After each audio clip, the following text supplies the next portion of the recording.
I just cooked this noodle soup with tuna. Simple soup.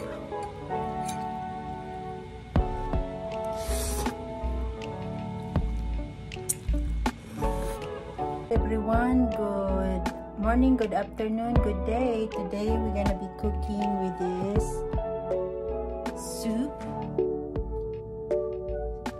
noodles with tuna.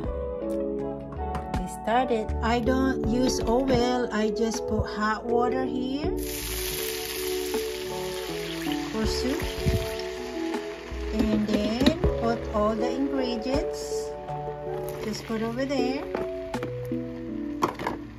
Let it boil.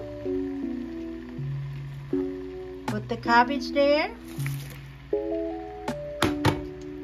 Put the tuna. Just use tuna for soup. Oil, everyone, no oil. We just put all together with no oil. Let it boil for a little bit and then add the noodles. So let's eat cooking. No oil, guys. Just put all these ingredients with water and add noodles after the vegetable cook.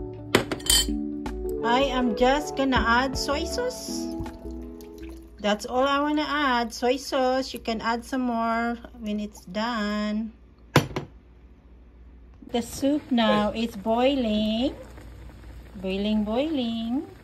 Let's put this Sotanghon. You can add salt and pepper when it's done.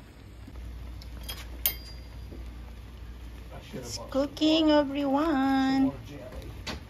We have jelly, sweetheart. Where? Guys, the soup now, my soup, it so looks yummy. Yummy soup, everyone. Here is the soup, guys. Yum. Okay, soup is done. Let's eat it. Yum. Let's eat it, guys.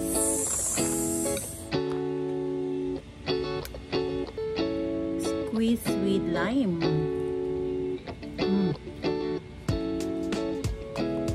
Look at this soup with tuna.